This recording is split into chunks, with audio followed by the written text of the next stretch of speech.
Hello, welcome to my studio. Today I'm going to show you how I made these mini botanical decorations. I call them decorations, but they could actually be little pictures because they have a frame, a double-sided frame, and you can put things either side. So I'll show you how I made them.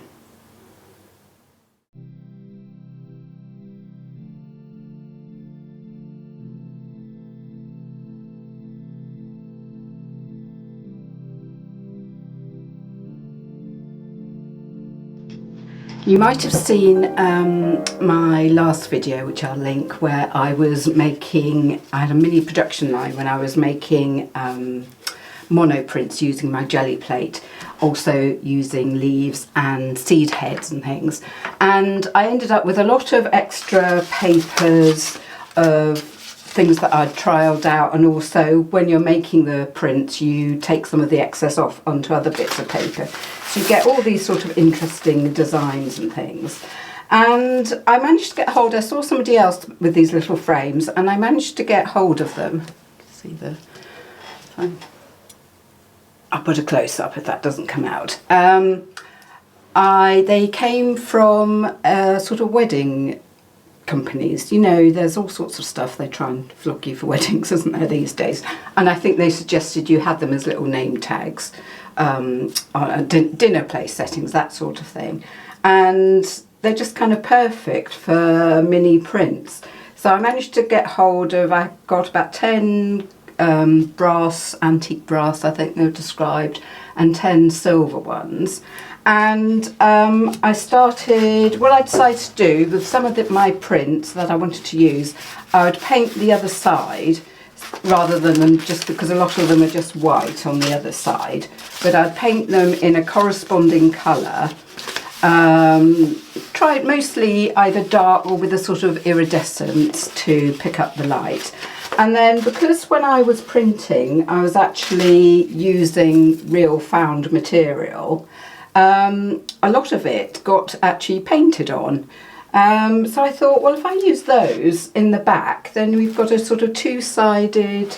So let me take one. Have I got one over?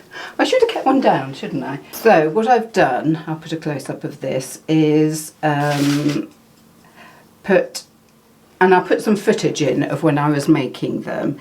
It was really fun because you only need a small bit. You can just pick and choose the sort of nicest bits of your design. If you've ever done patchwork, there's a phrase called fussy cutting, and it's exactly the same with fabric. You can, if you're doing patchwork and you want sort of similar pieces like a square or a hexagon, you look at your fabric and where there's a flower you might decide to have that in the centre, so you cut around that. So you can really sort of pick and choose the most interesting parts of the picture. And yeah, so I painted the other side, and then it was just a matter of cutting them to the square, and then I decided to glue some of the foliage onto the back, and it was a bit of hit and miss. This is one that's done with ferns on it, and as I say, I'll show you some footage where I'm doing it. And on this one, yeah, this one is fern so the same fern, and I decided to add a bit of silver paint to some of them, and just to make it a little bit more glitzy and a little bit more Christmassy. But I just think there's absolutely loads of potential with these because they are just like mini picture frames, and they're slightly rustic, so sometimes the little mechanism can be a bit stiff or a little bit ropey. So what I've done is when I've closed it up, I've put a tiny bit of white tack just to make sure that it's not going to open up.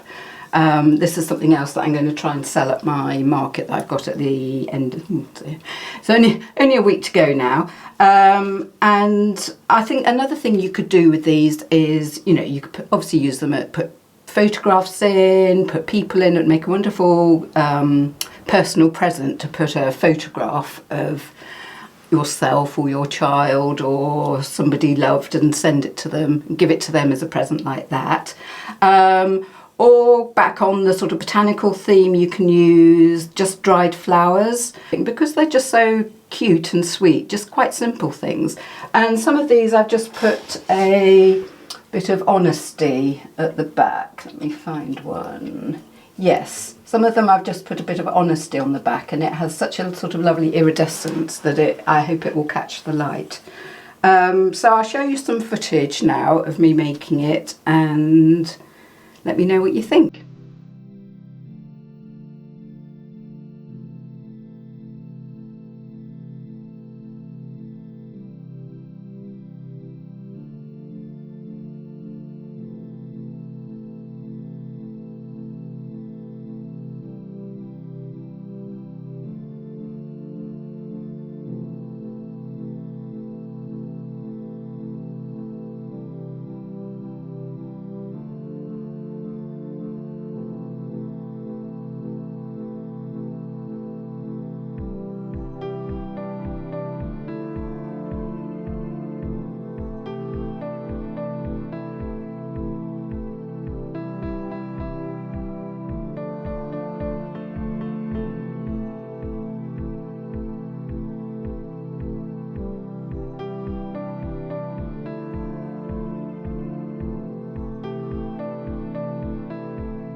So I hope that was useful, and this is something you might have a go yourself. And I did think of, I have got this Capturing Winter series coming up, but I thought I'd just do sort of Christmassy things as a separate thing. But coming soon there'll be some more videos on using your garden and nature to make art during the winter, so I hope you'll join me for that. So thanks so much for watching.